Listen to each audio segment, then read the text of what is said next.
Hello commanders and welcome in part 4 of the New Zealand series. Okay, it's no more New Zealand because now we conquered all of Australia and we conquered Port Moresby of Papua New Guinea. Our kingdom has been bigger and we have more landmass, and thank you guys for your suggestions for the new name of our nation, and actually I've chosen Greater Zealandia. Greater Zealandia that now gathers New Zealand, Australia, Papua New Guinea and also Fiji. Now we have a greater nation, a Greater Zealandia, and of course we started Operation Archipelago, where we are going to start the invasion of Indonesia. After the successful operation of Descubierta, where we invaded all of Australia successfully after the naval blockade with our corvettes, now we have upgraded our navies to frigates and also destroyers, and we started the naval blockade on the archipelago of Indonesia. Of course, Operation Archipelago is named after the greatest and the biggest number of islands under the reign of Indonesia, which has the Guinness number as the biggest number of islands under one nation and under one rule. But now it's going to be under the rule of Greater Zealandia. Let's have a look if this naval blockade and this invasion will be successful. We proceeded with the cities of Kuala Lumpur, and here I am trying to close by the Strait of Singapore with my task force. Also, I'm already sending all of my corvettes, frigates and destroyers, every one each ship in front one city. First of all, to start bombarding any defenses in those cities. And second of all, which is more important, to prevent Indonesia from getting to the water and attack us from behind. Because if our enemy goes to the waters and start sending his land armies to our homeland cities, like that we cannot really contain him and it's going to be harder. So this is why the naval blockade is much more efficient in such occasions. When you are invading big islands like that, you can encircle and you can actually imprison your enemy inside his own country. The city of Makassar has been under our bombardment overnight. It had a very hard and heavy infantry division there. This is why our task force kept attacking until that infantry division has fallen, and now it turned rogue. Well, this is one of the convenience of using the task forces, as they inflict a lot of civilian casualties, and literally after they wipe out a city, they leave it to rogue state.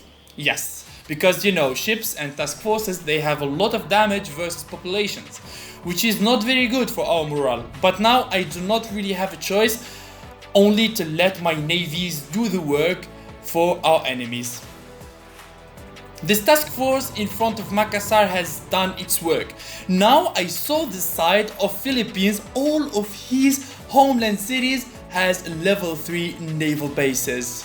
Looks like Philippines knows what he is doing, because to be successful with Philippines, Japan, Indonesia, Australia or New Zealand, you will have to be all naval. You understand? All naval. Because now, even if he has good air force, even if he has a lot of tanks or infantries, if I encircle him successfully with my ships, he will have nowhere to go. He will be encircled and he will die inside his own nation. This is why navies are very important in Conflict of Nations World War III. It's time to upgrade our destroyers to level 3, because I'm going to expect resistance, naval resistance, from our next potential enemy, Philippines. As like I said, 6 homeland cities, all of them has level 3 naval bases. So I am going at least to expect some destroyers, frigates or attack submarines. And in that case, I'm gonna need to upgrade my destroyers, and hopefully I will upgrade them fast to have the range of 75 at the level 4. I already sent a task force there now near the coasts of Philippines. In case he tries something bold, they will have nearby task force to be able to counterattack. Also, I'm going to prepare a stack of land forces there in case of an invasion. It will be very quick. Let's have a look at the surrounding nations in the Pacific Ocean. This is Japan with a level 3 air base. Actually, Korea is under the reign of Philippines. Let's have a look at these coalitions. This is Egypt, Japan and Canada. Let's have a look at this. China Okay, China is allied with the Philippines. This is the African coalition, and also this is the European coalition, which is going to be the hardest and the potential enemy in the future, because all of them are active. You can literally see that this lobby, this map, has a lot of active and good players, guys.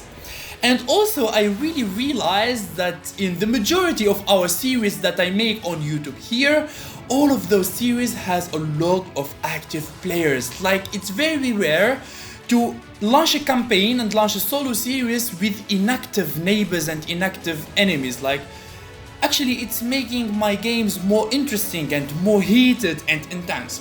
And I promise you guys, this series, it's going to be like the Chilean one. Yeah, a lot of surprises, a lot of fights, a lot of action, and the win is not 100% guaranteed, because after all, yeah, it's going to take us a lot of time to expand with New Zealand, because everything is far from us, a lot of islands. It is indeed going to take a lot of time for us to expand. While in Europe, if you are playing with Germany or France or Austria, in 15 days, you can literally conquer half of Europe. This is very important about the situation and the position of the nation you are going to play with. When you are surrounded by a lot of nations, it's going to be tricky, risky, and very hard, yet a lot of bounties, a lot of cities, and a lot of land.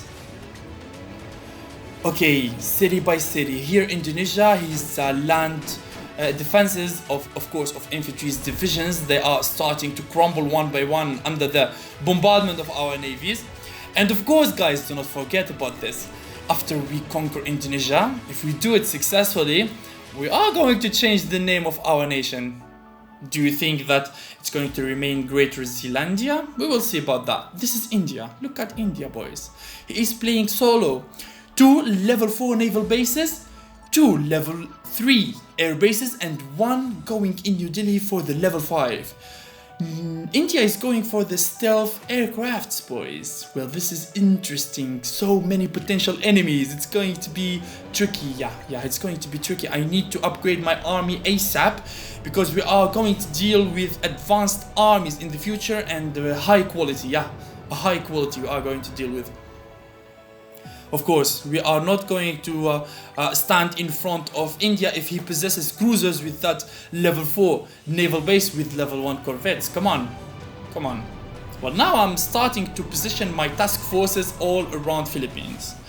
So yeah, boys, in the next episode, 100% it's going to be the invasion of Philippines, and the Operation Archipelago, the invasion of Indonesia, has been, for now, 100% successful, as we managed successfully to encircle all of Indonesia inside his own lands. We killed him with our task forces, and we entered those empty cities with our national guards. Like you see here in front of you, empty cities. We enter them and we claim those lands, our bounty, with the National Guards. National Guards are never used for combat. They do not have decent damage in attack, etc. So I do not want to lose my National Guards in fighting, so I'm going to leave the fighting for my ships for now.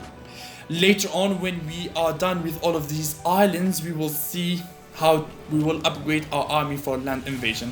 But for now, we have a very hard enemy in the future, which is Philippines. A lot of naval bases, level 3.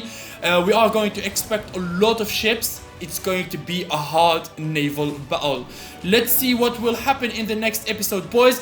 And like usual, give me the suggestions of the next name of our nation after the invasion of Indonesia, because like that, our nation is getting bigger and bigger, and we might consider it as a kingdom now. Thank you, boys, for your previous suggestions, such as Kiwi Empire, Oceania Empire, the Kingdom of Zealandia. A lot of interesting names, actually. But I did not believe that New Zealand is yet a kingdom, because we only had Australia, so I rather called it Greater Zealandia. Let's see what we will name it afterwards. Thank you, boys, and see you. Bye bye.